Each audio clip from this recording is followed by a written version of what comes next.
Hello, everyone. Thank you so much for having me here today. On my talk titled, These Are Bodies Wounded by Light, I'm going to share with you my research on light and darkness in Tolkien's Legendarium. To some, this might be a bit of a perplexing topic, since it's well known that in Tolkien's Legendarium, light signifies the good and darkness evil. So, is there really much to say? Well, to answer that, I have written a whole book on the topic. Interestingly, this is the second monograph ever written that uses light as a theme, being the other the remarkable Splinter Light by Dr. Berlin Flieger. Splinter Light already argues that light is a central theme in Tolkien's Middle-earth mythology, yet this has not led to a relevant consideration of light among the critics. Rather, the luminous dimension of Arda is addressed only insofar, as it serves to talk about something else. Why does this matter? Well, it does because the nature of light and its generation is not just a cosmographic question or a matter of lore. It is a cosmological one in the existential sense that is conveyed by the mythical. Therefore, there is an essential dimension of the philosophical and theological depth of the legendarium expressed only through this myth of light. A correct understanding of light and darkness not only reveals the silent but constant intervention of the divine in the stories, but that the doom of the world is not a process of degeneration. The history of Arda, viewed through light, does not show a world that is falling into darkness, but a choral creation increasingly interwoven with a light that actively overcomes the marring towards its true purpose, and that renews time and again an often painful but tangible hope. I know this is a little different from what we are used to here. Therefore, on this talk, I will explain the general lines of how light and darkness have been understood, posing preliminary objections to them. Then I will share an overview of some of my findings about that, which are supported strictly on the inner consistency and self-significance of the legendarium. And this will be complemented with a novel reflection on the relationship between this understanding of light and Christian theology. So let's get started. Although light is frequently mentioned in studies and commentaries of Tolkien's work, what is said follows very specific lines that are to be traced back to three conceptions. And perhaps the most deceptively intuitive interpretation is to take light and darkness as allegories of good and evil, respectively. This is so despite the author's repeated rejection of allegory, because it is to a certain extent correct. Yet, this explanation has many loose threads, which evidence it as insufficient, laid out in the literalness of the stories. Let me mention just two. Following the Silmarillion, with the first rise of the moon and the sun, light became so great that darkness was again banished from the world. Following the allegory, this would have been very good. Yet, it's the Valar themselves who object to it and provide to change it. Similarly, when Frodo offers the One Ring to Galadriel, she explicitly states that her corrupted self would not be dark, and she is depicted as an evil queen full of light. So, things might not be so black and white. Now, any Tolkien scholar who wants to talk about light turns to a text written by Tolkien himself, which has been key in the understanding of the luminous theme, but that does not belong per se to the corpus of the legendarium. That is, the letter to Milton Waldman. This letter is almost the absolute foundation of the general educated understanding of light. In it, Tolkien explains the origin of the Silmarils. There was one light, somehow divine, which was made visible by two trees. This light was collected in the Silmarils, and then the trees were sullied by the enemy, destroyed, causing the world to fall. But before the trees died, the sun and the moon were made from them. These new lights, though, now will be those of a fallen world, in which disparate realities are no longer integrated by nature. And these three Silmarils become the last remain of the one light.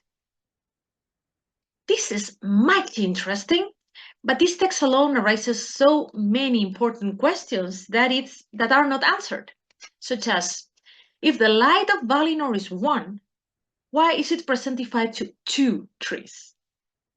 And if this one light survives in the Silmarils, why are there three of them? This text is telling us nothing about other bright things such as fire, stars, or about the nature of darkness. Nor why the darkening of Valinor, one place, can make the whole world fall. And it does not fit with the story that is shown in the later versions of the Silmarillion.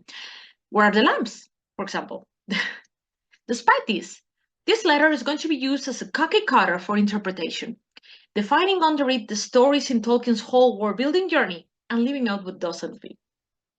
Furthermore, a lot of what is made out from this text is interpretation that goes beyond what it actually says, such as that the new light after the fall is all purely secular, devoid of supernatural character, or the widespread belief that sunlight is now an impure light, or dirty. And it's noteworthy that commentators show a ferocious resistance to explicit following from this, that moonlight should be as dirty. Yet, this letter is also one of the main sources from which it is stated that the world of the Legendarium is meant to be a world in a process of decline or degeneration, particularly due to Tolkien's characterization of it as a fallen world. But it is relevant that this is not an immovable concept in the author's talk, later suppressed and replaced with the concept of marred world. So chronology here is important. This letter was meant as a comprehensive synthesis aimed to persuade a reluctant businessman to publish The Lord of the Rings and The Silmarillion, even though Waldman had requested a second The Hobbit. It is dated in a period during which Tolkien published an edited version of The Hobbit to better fit into his legendarium, and in which he was remaking The Silmarillion almost from its foundations, while striving to finish The Lord of the Rings. During this remaking, the author explored alternative approaches to his cosmology, such as an exploration of the sun and the moon as desecrated or dead. Such approaches did not exist on paper during a large part of the writing of The Lord of the Rings and were quickly discarded, not impacting later drafts. Consequently, this letter is of great interest, but it is unfit as a general explanatory template. The last major line of interpretation is the one proposed by Berlin Flieger. Splinter light is an essential reference in Tolkien's scholarship. Complex and brave when it came out, it had such a decisive influence that many contemporary academic commonplaces on Tolkien have been established from it. Here, the author argues that the history of the Legendarium is a fatalistic process of alienation from God. To put it very roughly, creation, abandoned to its own fate, plunges from divine light into nothingness. Thus, a finite amount of light is successively fragmented into smaller parts through its interaction with the choices of the free people and the forces of evil, in a general process of decline, of falling, crumbling into the darkness. History elapses in a sequence of diminishments that lead to an increased spiritual and physical distance between the peoples of the Middle Earth. And in this bleak landscape, there might be hope, but it is uncertain and found beyond the world. Without diminishing the immense value of this work, I must raise an objection. The fragmentation thesis does not correspond to what is stated in the literalness of the text. When stories are read from within themselves, they reveal a much brighter and beautiful cosmological proposal. I find the splintering thesis inadequate to the key points on the slide. Demonstrating these far exceeds the scope of this presentation, so I refer you to my book for that. Yet, let me take a moment to look into the central concept of the thesis, the splintering.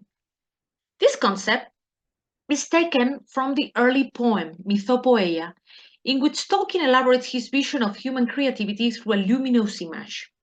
Now, this use of the word is not employed in a reductive and disseminating sense, as Flieger and other scholars have understood it, but as an expansive one. It is true, though, that perhaps this might not be the best term to convey an expansive idea, and I think that Tolkien realized that, because it is a term that, in the whole of his published writings, is used applied to light only in the three cases on the slide. Only. and never after The Hobbit, never again. And that seems relevant since the process of chromatic unfolding appears thoroughly through the legendarium. Furthermore, this conception is something that Tolkien explicitly corrects in the confrontation between Gandalf and Saruman of many colors. Even when this exchange has been read as reaffirming that color is the consequence of a rupture, this episode shows that the breaking of light is something exceptional and artificial. Through the story, time and again, we are rather shown that color blooms from the white, and that color disappears when light is broken or when it's uprooted from the white. This is why Saruman's robe acts as an anti-light, bewildering the eye and diverting from wisdom. Color consideration is important because it evidences that the correct way to understand this fantastic light is as a wholeness. The concept of wholeness is difficult to the modern and postmodern mindset, and it is confused with that of totality. A wholeness is not constructed by the sum or accumulation of the parts. Rather, it is present in them in such a way that each part becomes not a piece of the whole, but the place of its presentification. It is true that the whole emerges more clearly through all of its parts, but not because it's a product of them, but because it's immanent within them. Therefore, the whole manifests itself through the parts, and these depend on the emergence of the whole to be meaningful. White is the image of light in its wholeness, but every color participates of whiteness and can manifest it, such as how a whole star can come forth in the depths of the earth from a glimmer of its brightness collected in a small bottle of water. This is so because the emergence of the whole occurs through a dual process. The expressive movement of a reality outward from itself and unfolding, complemented with a return and deeper dive to its origin organizing principle and enfolding. This mutual reference is dynamic, active, and formative. It produces an increase in reality. It grows. This is the dynamism of a living thing. Idea that present already in Tolkien's earlier works is polished into full effectiveness through his writing journey, and that, as I have elsewhere defended, finds its most perfect embodiment in the image of a tree. Now, do light behave like this? Absolutely. Light is one of the aspects of art that most actively, intentionally, and consistently conveys this order. To illustrate this, I brought this diagram from my book. In it, I mean to show how creation is an existential impetus of parting from God towards a desired otherness. But this is not a fall or a desegregation, nor a separation from God. Because to the extent in which this outreach is allocentric, there is a joyful recognizance and rediscovery of God in this otherness, a re-encounter with the divine. There is a renewed experience of God expressed in the true otherness of creation, which fosters a conversion, understood in this etymological sense of a transformation that makes you turn. And this movement is not only expressed in the course of history, it's actualized fractally at every level and in every instance of existence, and per excellence in the dynamic unity of light within the world, even in the marred world. And this is why all the light that appears when the Ainur complete the basic formation of Arda is expressed in a fundamental duality, silver light and golden light. A difference that is not cosmetic, but that stands for the two senses of this movement. Silver is the elder light because it's the earlier part of the movement, and it pours itself out from eternity into darkness. That is the space that had been opened by a desire for true otherness, to give it room. Because that is the original darkness, which came into being in the Ainulindale as an aftermath of the vision of the Ainu. But then gold follows from silver, which is why it's always endowed with the attributes of what's young, new, vibrant, and exuberant. It's the light that, inflaming the encounter with the secret fire, found at the heart of the world, embraces the world and turns it towards the divine.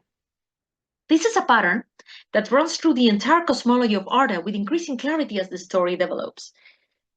And silver and gold, being heterogeneous aspects of white, act as radical colors in whose dynamism a chromatic spectrum unfolds. Therefore, color expresses movements, positions within this creative process. And that's why there are characters strongly associated with colors through the entire corpus, for it expresses their state, their charisma, or their vocation within it. I said that this shows with increasing clarity, this is shown with increasing clarity, because light is in an historical process of unfolding too, growing in complexity. Originally, with the first impassive stars, light only shines. But with the two trees, it's capable of relationship, and it manifests temperature and illumination.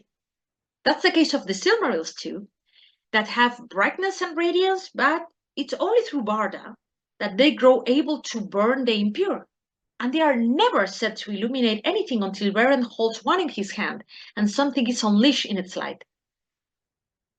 The top of this relational intentionality is posed by the moon, the sun, and later Earendil, which are lights explicitly driven by love. Not only their main purpose is to oppose evil, with them, for the first time in the inner history of Arda, evilness is going to be hunted down and destroyed by the light, not the other way around as it had been so far. But they are also the first light with agency, capable of reaching out and go where light would not naturally go. For example, Tilion the moon actively seeks to enter into those places in Arda that have never known light. Moreover, the reach of these lights often seeks to engage cooperatively with the free peoples, turning them into bearers or wielders of their light, which is why Gandalf, in the depths of Moria, invokes the fire of the sun, the flame of Anor, against the Balrog.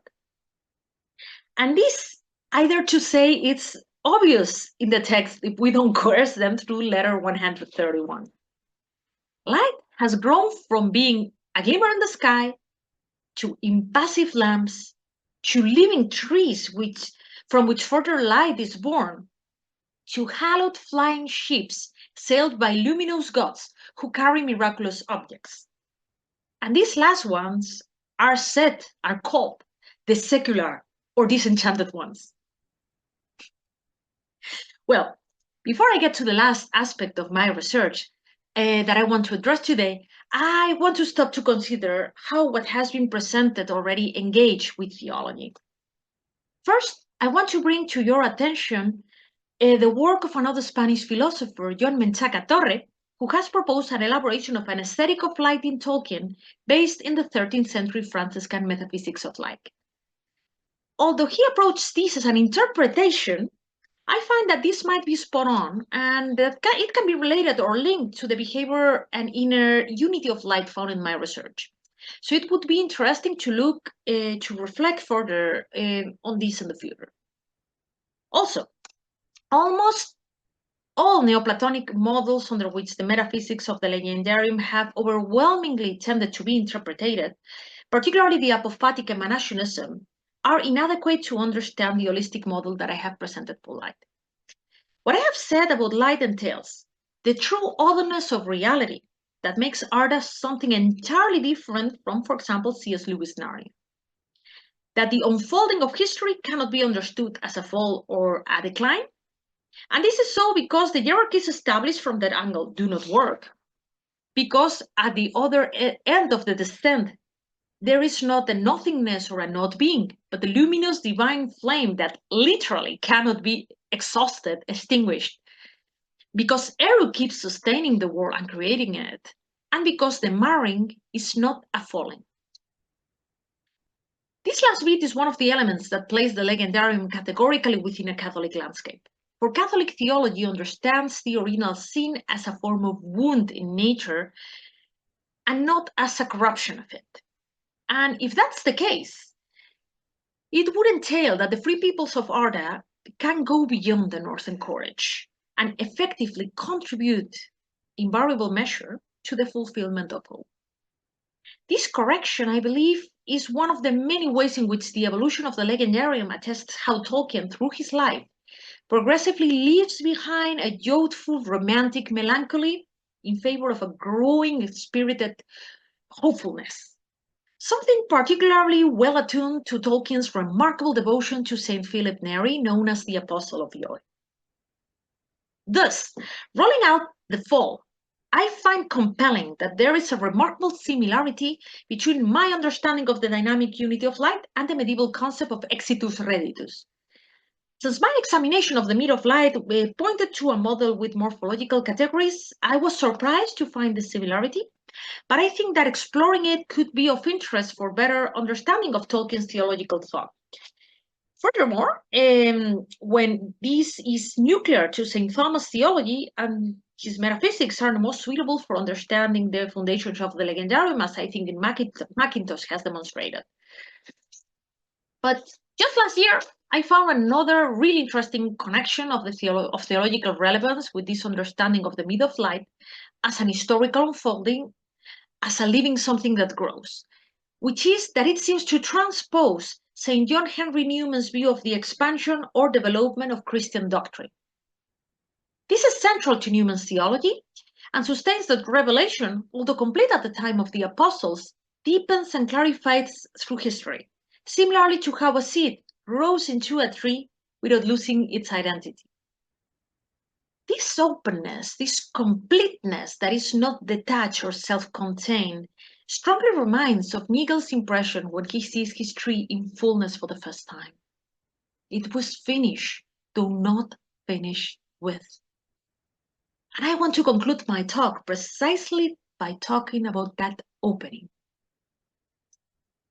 In the legendarium, this specific type of opening occurs chiefly through two paths: loss, which after the marring takes the form of a wound, and the unfinishedness. And for both cases, the legendarium provides plenty of mythological images of light and darkness. Regarding the wound, we can look at the moon. The moon that nurtures the memory of the elves, unlike the sun, is a wounded light. He's been darkened, scorched. And this is a very interesting term because in the Silmarillion, it is only ever used in one other occasion, to talk about what would come to something impure that touched the Silmarils. But the moon is not impure, nor his darkness comes from the doings of Melkor. The darkness of Morgoth could not subdue his brightness, for Tilion fogged it and won.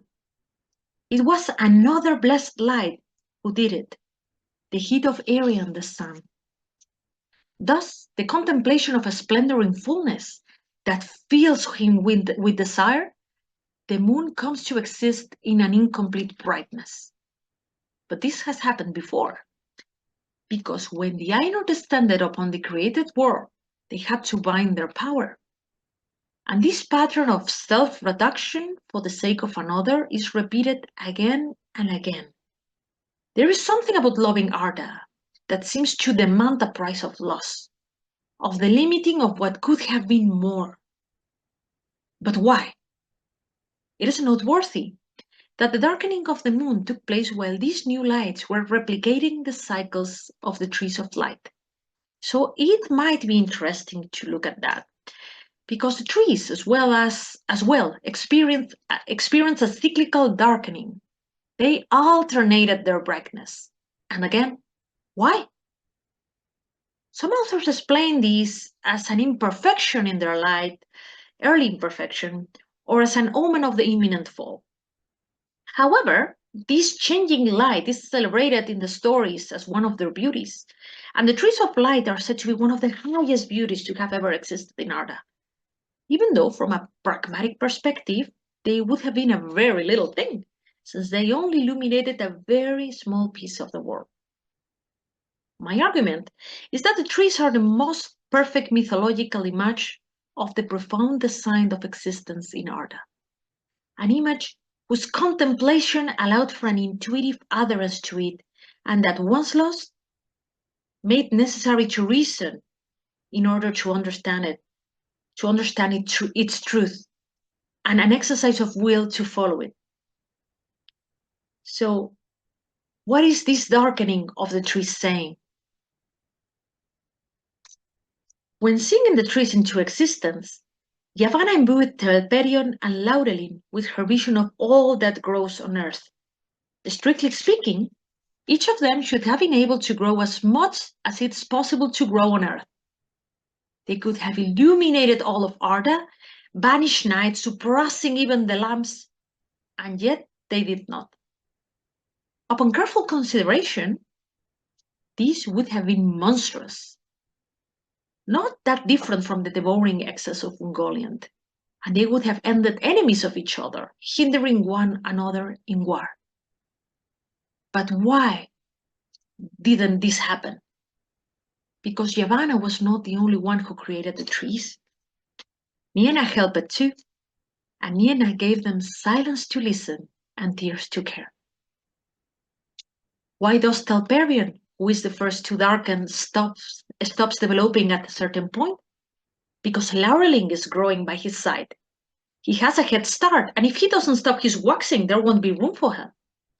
But he wants to meet her, so not only he stops, he's going to run, darkening to give her as much space as he can, so her unique beauty may shine without conflict.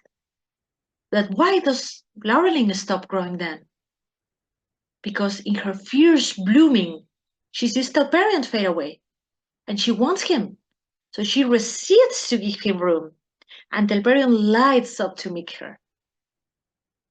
Thus, the trees exist in a perpetual state of self-limitation in favor of the other.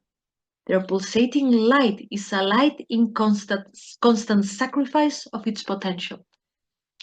And here, where modern mindsets see a waste and postmodern ones see hell, this lacking or shortage explodes into an exuberance of excess. Rather than a decrease of light, luminosity overflows from these trees in so many different ways. This excess allows for the making of such wondrous new things, new brighter stars whose vision awakens speech in the elves, or the Silmarils, which will bring about Morgoth's downfall. And beyond despair, finally, the moon and the sun, the hunter and the gardener, that unconquered chase evilness away through the whole world so that no corner of creation remains untouched by light. This is the pattern that Eru devised in the fulfillment for the fulfillment of the true purpose of creation. It's in the sun and it's in the vision. And it's so similar to how the God of our Bible is constantly asking us not to rush reality to the dregs and to leave things unfinished. For Eric himself left the vision of the Ainur unfinished, not unlike a Sunday. Oh, but this is so very difficult. To surrender the beloved fruit of your labors to be destroyed by time, by death, or for the benefit of strangers who might not treasure them or grasp their worth. The choice of Fëanor, the choice of Frodo. And even to the Melkorian mind of the reader, it is difficult to accept this. That's why we side with the elves, who do not want to hand the world over to men, calling that decadence, a darkening. The elves, who ask for a little longer because neither their creative task is finished, nor is their enjoyment of the good things of the world. It's not satiated. And we find awe in how they try to hold the flow of the music, attempting to stop it, to stop the song without silencing it.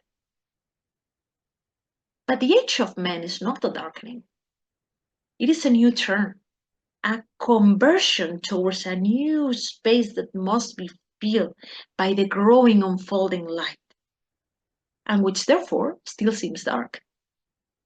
But as in the experience of light and darkness that Tolkien recounts in his letter 89, light is more than the vision of light. The legendarium shows us that time and again, Ilúvatar entrusts his creatures with tasks they cannot finish themselves. Not only he wants them to support each other, but also he demands a certain margin to be willingly left for a contribution of his own that gathers in coherence the contribution of his creatures. That is why his creative mastery always acts when his creature reach the limit of their hopes. And this is always expressed as a renewed bestowing of a light that bursts forth unexpectedly from the very heart and flesh of the world. Thank you very much.